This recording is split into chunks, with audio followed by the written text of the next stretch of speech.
Hi, this is Asa, and welcome to my audio experience.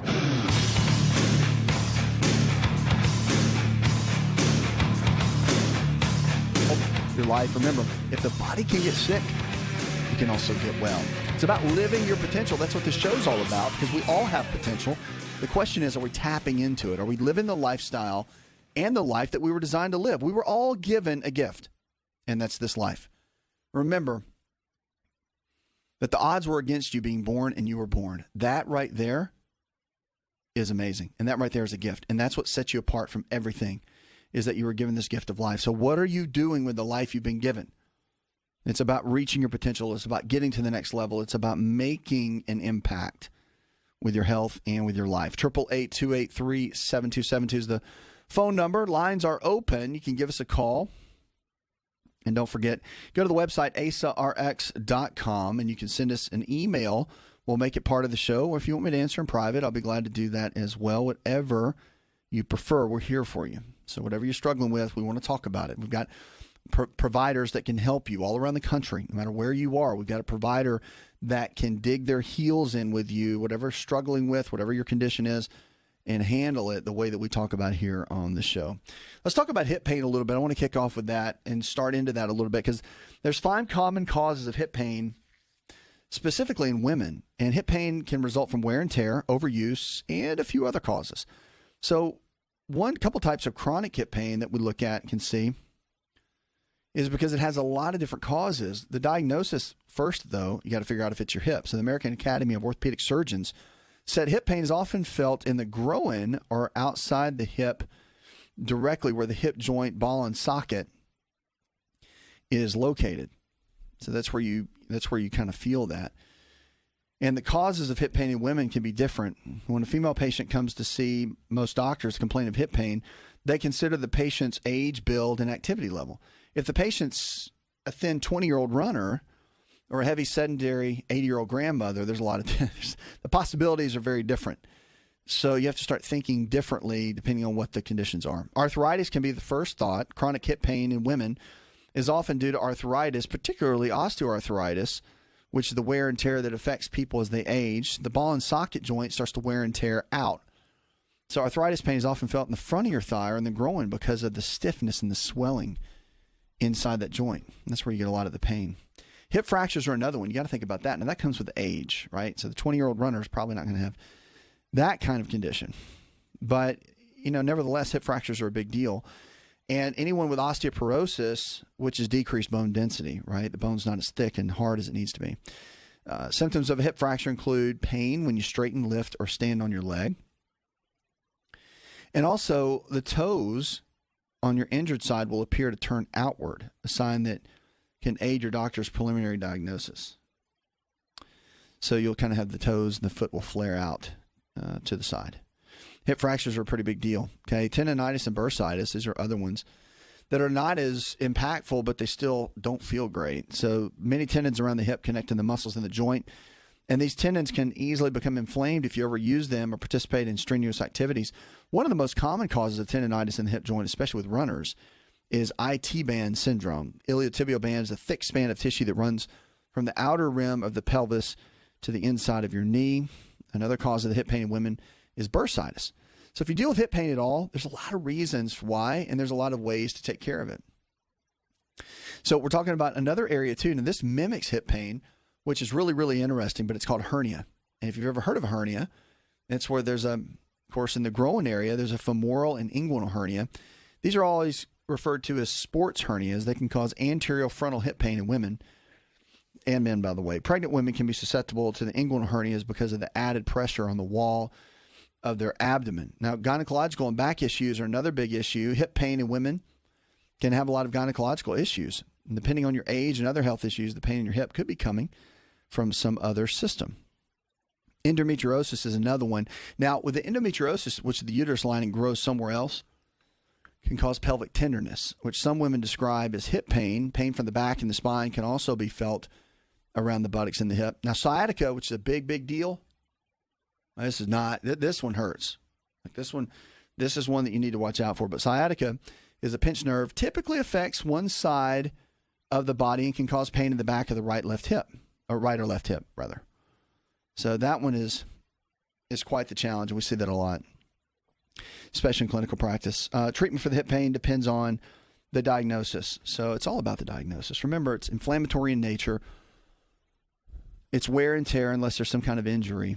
But excessive weight, the obesity issue we have right now, 70% of Americans are overweight, 40% are obese. Like, it's a crisis. It's beyond a crisis. As long as I've been doing this show, I'm amazed at the fact that the obesity rates have increased. Like, I thought for sure, as much as we know and as much as we're educating between television and radio and internet, like, we would all kind of get it and get excited and really change our health and lifestyle choices, but we're just getting fatter. It's crazy. Nevertheless, I'm on a mission. I want to see people live their potential. So that's why we're here. Okay. Even if people still struggle, that's why we're here. You need a voice that can help carry you through all this. Really makes a difference. 888-283-7272 is the number. Lines are open. You can give us a call or go to AsaRx.com. Visit us at the website and we can help you.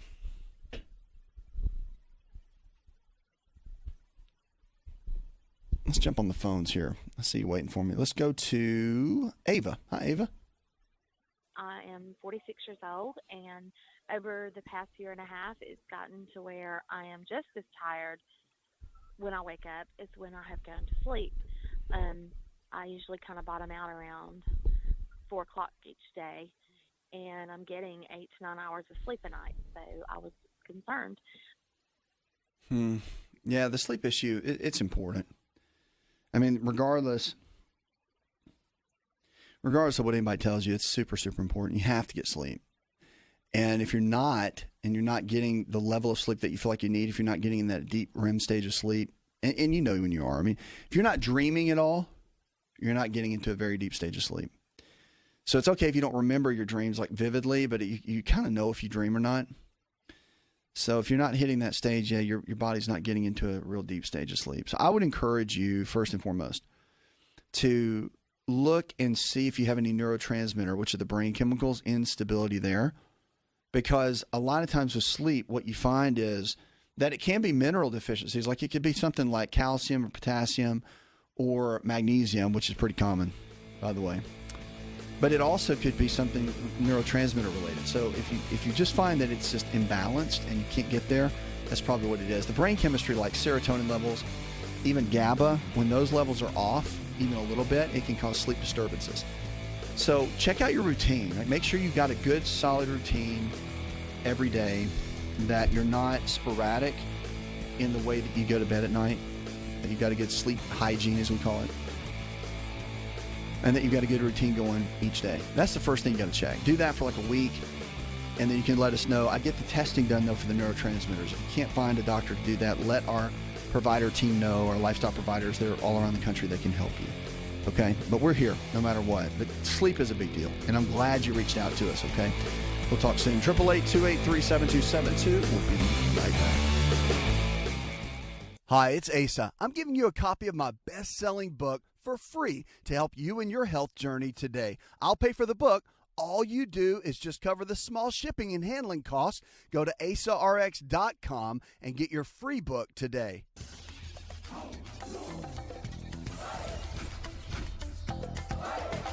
To find out more, connect with On Call Radio online at InShapeNetwork.com. Welcome back to the show, 888-283-7272. That's 888-283-7272. So glad you're with us. Go to the website, go to AsaRx.com. What about pain management? So pain management's a big deal. Like, people that struggle with pain, deal with pain, it's a big deal. And I really want to jump in for just a moment and talk about it, because if you do pain management, it can be a highly challenging situation to be on these medications. But what about doing pain management without drugs? Have you ever thought about that? You're probably going, no.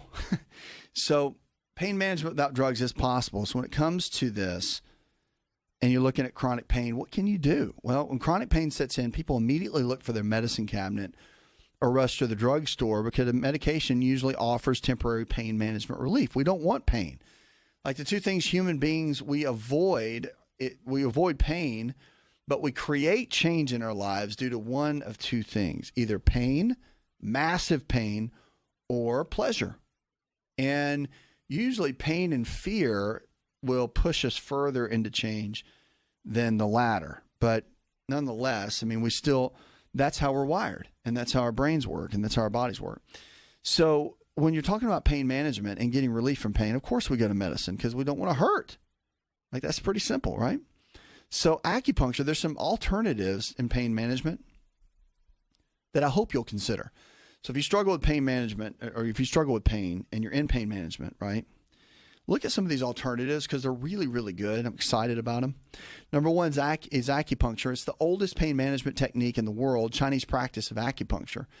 So it uses tiny needles placed in specific joints along the body to help alleviate chronic pain. And the other pain management that's really good, and by the way, a lot of insurance companies now are paying for acupuncture, and they're covering it with insurance. So that's a super important thing to understand because, I mean, a lot of people, even Medicare has considered it. I don't know if it's completely gone that route yet, but I know it was considered. So pain management, along with acupuncture, is massage therapy. And therapeutic massage, extremely beneficial. So many good techniques, sports massage and deep tissue. But it offers a lot of benefits with chronic pain management. The deep tissue massage and some of the gentle techniques can help relax muscles, sore tissues, and ease chronic pain. One study in the Annals of Internal Medicine found that benefits of massage easing lower back pain for about 6 months or longer. It really does. It makes a big difference. Another one is physical therapy. So physical therapy teaches you how to gently move and stretch your muscles and work your joints to strengthen them, which can help alleviate pain.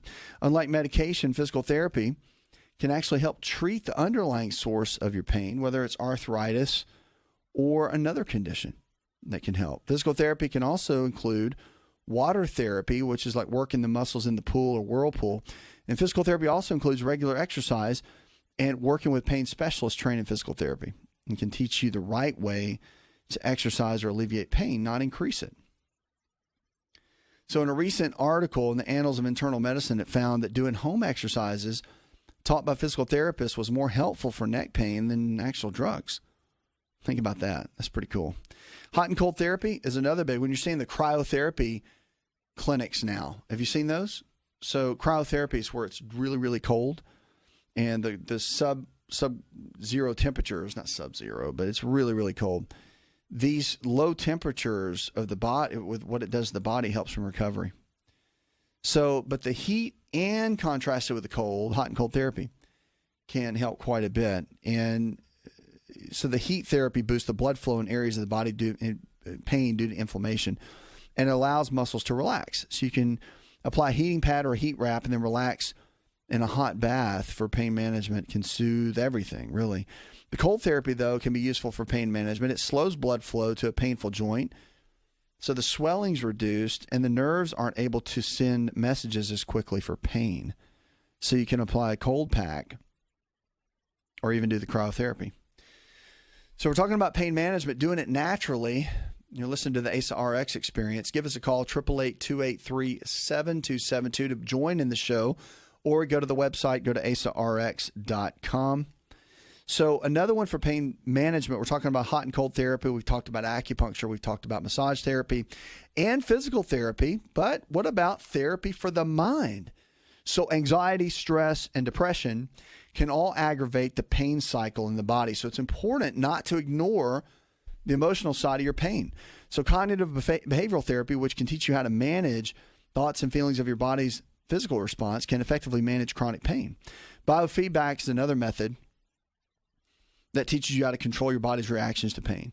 So while hypnosis and deep tissue relaxation, they can help with pain management as well. Now, TENS treatment is another one. So electrically stimulating the area where the pain is localized, you can actually help alleviate it. So the electrical nerve stimulation, or a TENS unit, which has been used forever in medicine, but it really works, is the electrical stimulation technique most often used in pain management. It's a small device attached to the skin, and it sends electrical impulses to the painful area. Helps to reduce the pain. But the bottom line is with all these, I mean, you got to find what works for you. At the end of the day, if you've been taking a lot of medications, I hope you'll consider some of these, because it's really that whole pain management cycle with meds. I mean, I get it. People love it.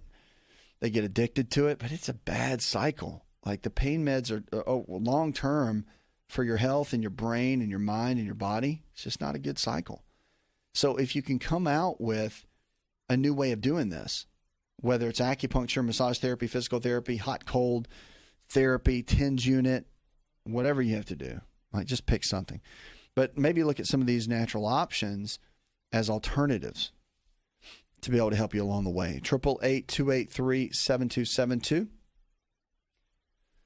Visit us online. Go to AsaRx.com. We want to see you live your potential. Like, that is what this thing is all about. If you haven't checked out the podcast is out every single day, anywhere that you can find the outlets: iTunes, Stitcher, SoundCloud, Spotify, all of those, Pandora. You can check it out and check out our podcast and all the latest episodes. Of course, you know, the radio show here goes to the podcast. That's how you can catch the previous episodes of that. Coming up, we've got more questions about your health, and can marijuana help my diabetes? That's a hot topic right now. Now we're getting into it, nitty gritty right there. So we'll be right back. Don't go anywhere. You're listening to the AsaRx Experience. Are you ready to chow? It's time for Keto Chow. When it comes to eating healthy, the keto diet has become one of the nutrition leaders in optimizing health, losing unwanted weight, and reaching your health and wellness goals. No extravagant cooking, no long kitchen cleanup, and most importantly, especially for me, it's convenient. Just put quality Keto Chow powder in a bottle, add some heavy whipping cream or your favorite fat, a little water, and boom, shake it up and you're ready to chow. Keto Chow tastes amazing. So make Keto Chow easy for you and your family today with Keto Chow. Let's go chow. Visit Keto Chow online at ketochow.xyz. That's ketochow.xyz.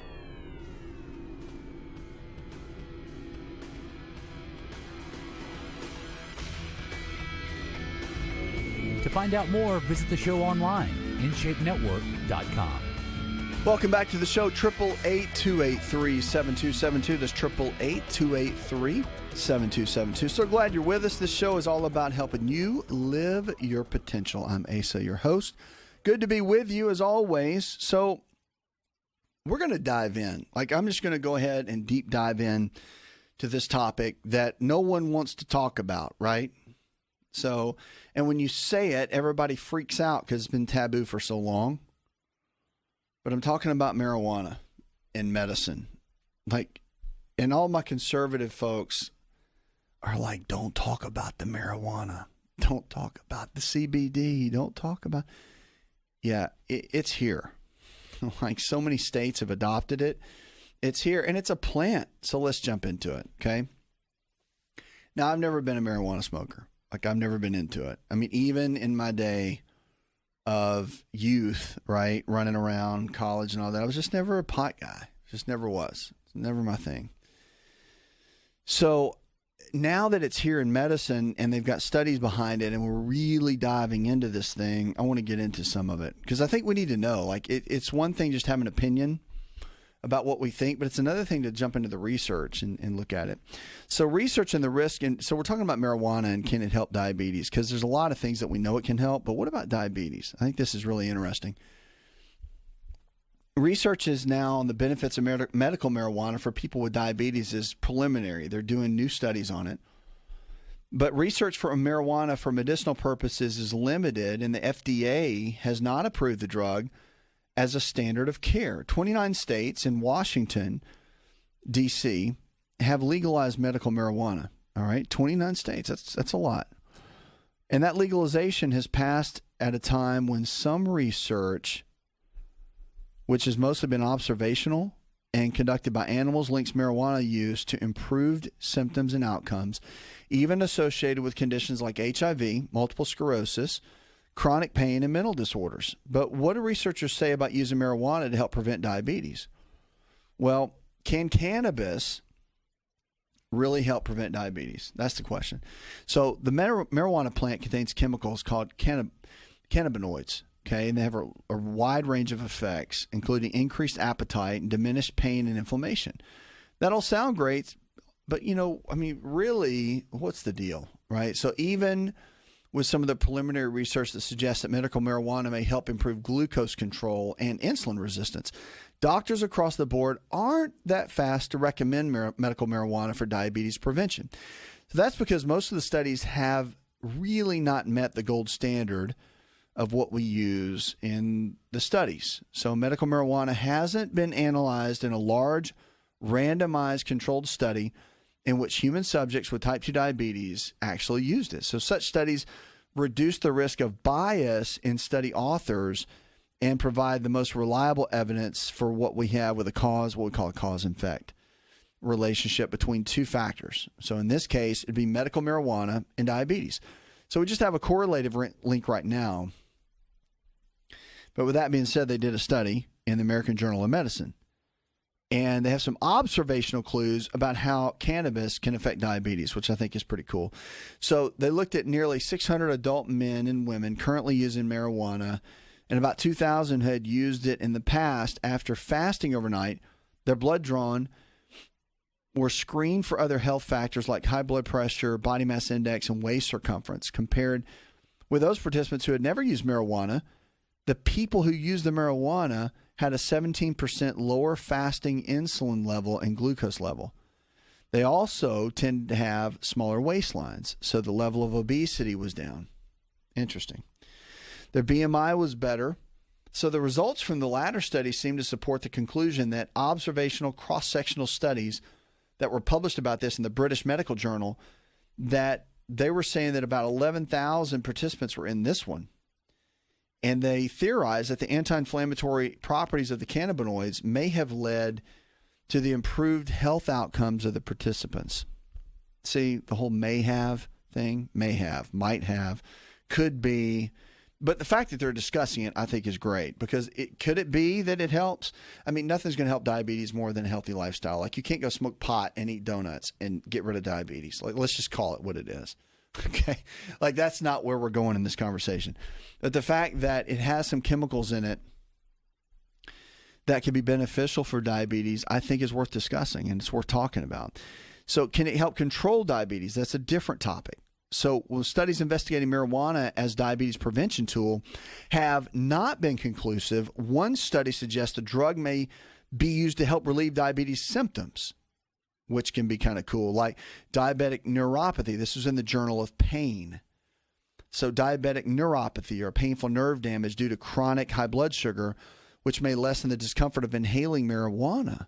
So cannabinoid receptors located in the nervous system across the spinal cord and brain appear to work on multiple planes to relieve pain, including decreasing the excitability of receptors, reducing transmission of pain signals to the brain, and inhibiting discomfort down the spinal cord. You're listening to the AsaRx Experience. If you're just joining in now, you can give us a call, 888-283-7272, to join the show. And if you just want us to answer in private, we will. You can go to the website, asarx.com. But we're talking right now about marijuana and can it help diabetes?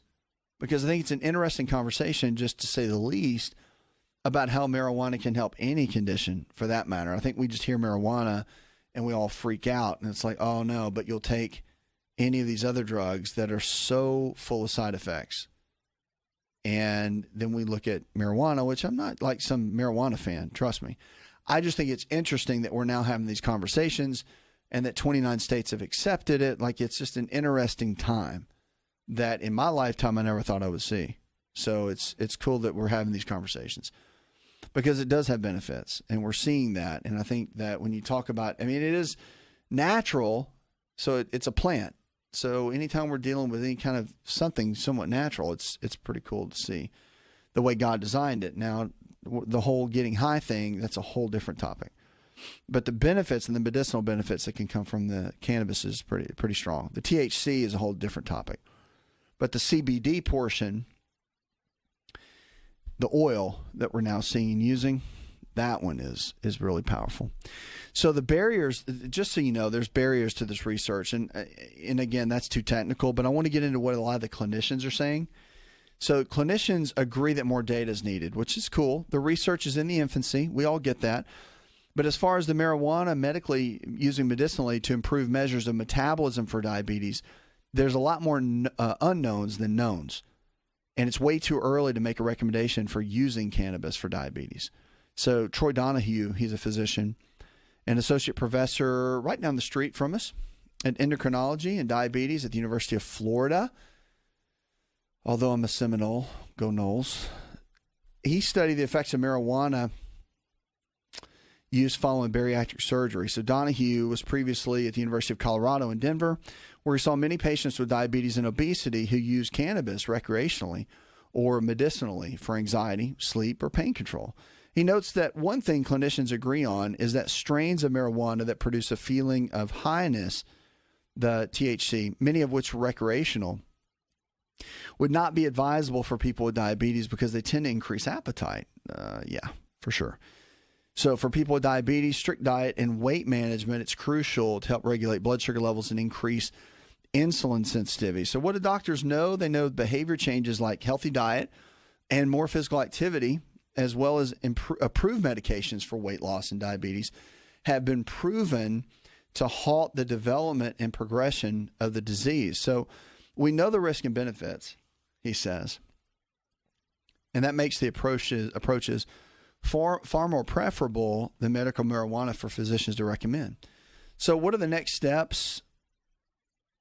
You know, one of the things they say, although medical marijuana, the legislation, that's kind of a big deal, it's getting passed in more states. The traditional physicians who rely on research and official U.S. medical guidelines, they're really waiting on the studies. So even though it's approved, doesn't mean your doctor's going to be cool with it.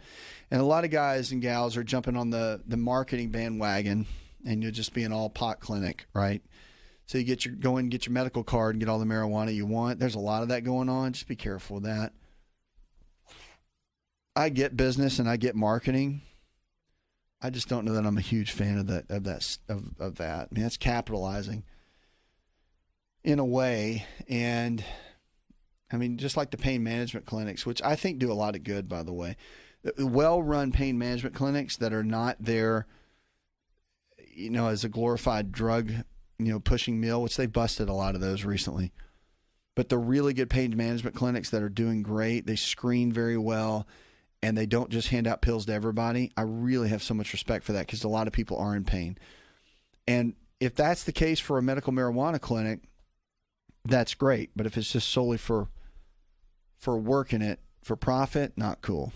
So just do your research. But I think it's worth talking about that more conditions are being talked about, like diabetes, for what medical marijuana can do and how it can benefit, and the different parts of it that can really make a difference. So you gotta respect that we're seeing that more and more. 888-283-7272. That's 888-283-7272. Give us a call or go to the website. Go to AsaRx.com. That's AsaRx.com. If you haven't checked out the podcast, please do. You can look up at any of the outlets: iTunes, Stitcher, SoundCloud, Pandora, Spotify, any of those. Look up AsaRx Experience and you'll find it. Of course, we get the radio shows from the day we post there, plus original content, interviews, celebrity interviews that you don't want to miss. All of that there is at the podcast. Love to have you part of that. Coming up, more questions about your health, and I'm going to jump in and hit on a couple of things you don't want to miss, especially you guys. I've got some things content-wise that's all about men's health. Did you know that you can listen to the AsaRx audio experience on Spotify and Pandora? For all the ways to watch and listen, check out our show page at asarx.com/experience.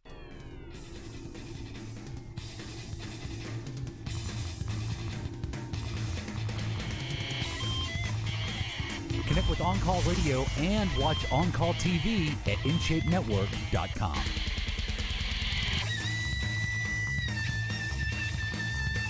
Triple 8-283-7272. That's 888-283-7272. So glad you're with us. Check us out on the web. Go to AsaRx.com. That's AsaRx.com.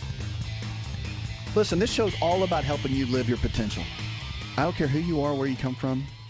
Doesn't matter your color. Doesn't matter your race. Doesn't matter your age. You have an amazing gift inside of you. and you are designed to do something great in this world. You have a potential. And I would beg to say that you have not even reached that potential, not even scratched the surface of who you were designed to be, that you've been stuck in a rut for a long time and doing the wrong path and following the wrong path of who you were designed to be. So it's time to make an about face. It's time to really get into a position where you can thrive. It's time to really get into a place where you can go in the right direction and head the right way and be who you were designed to be. That's what we want to see here on the show.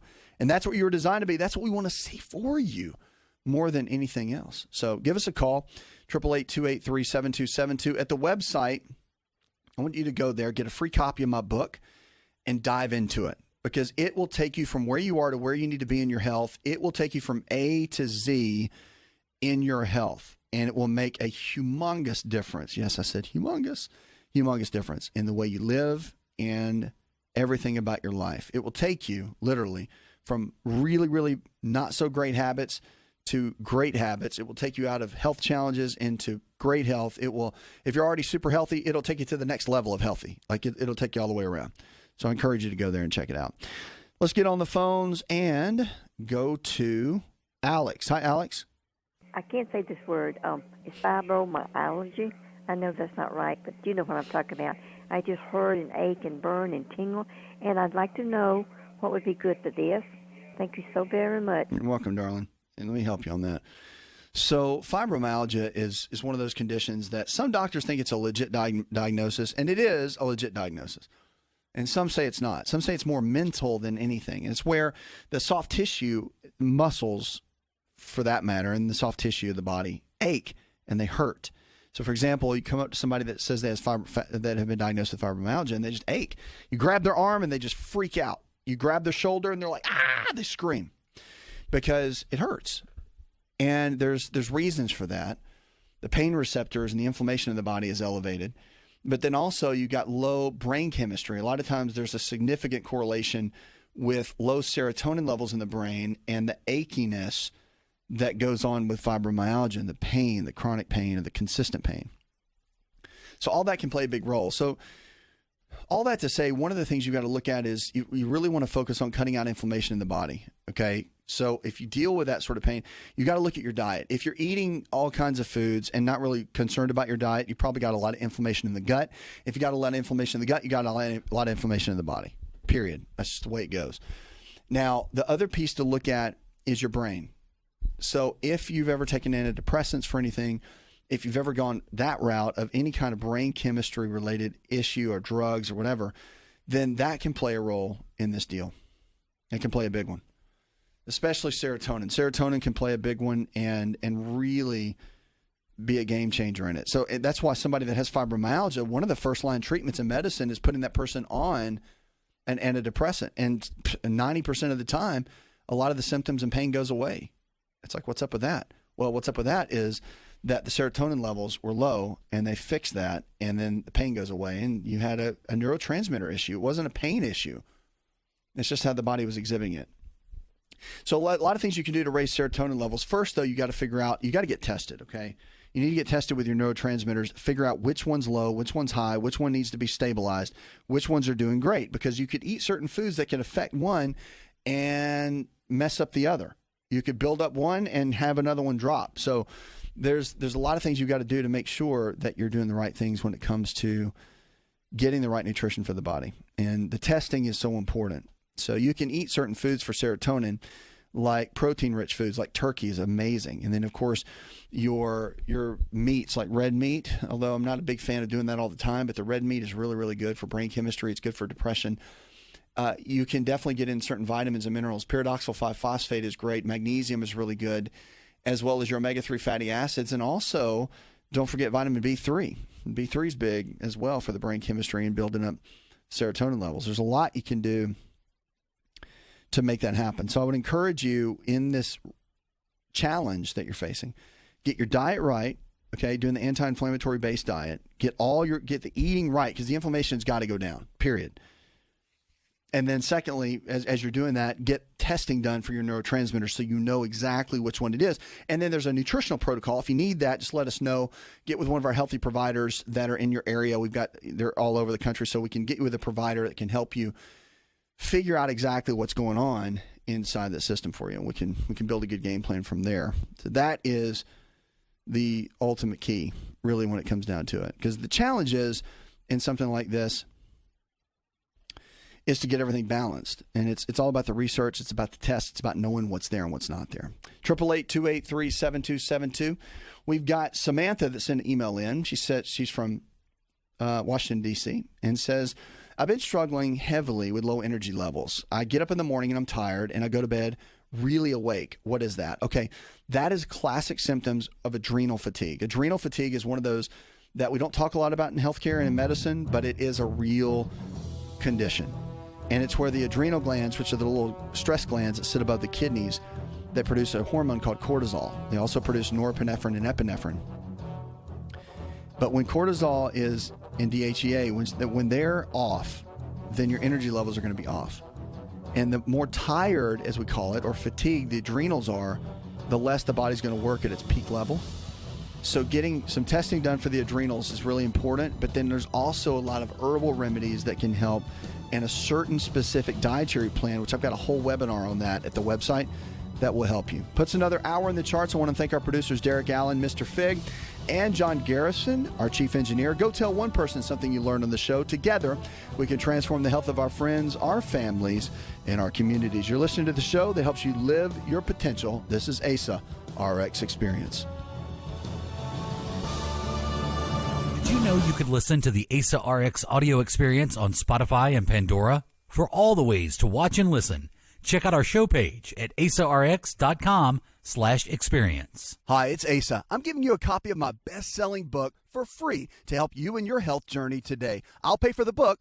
All you do is just cover the small shipping and handling costs. Go to asarx.com and get your free book today. This episode is over, but check episode notes for links to products and services you've heard about on this episode. Thanks for listening and subscribing. Please share the AsaRx audio experience with others and stay in touch by giving us your comment or review.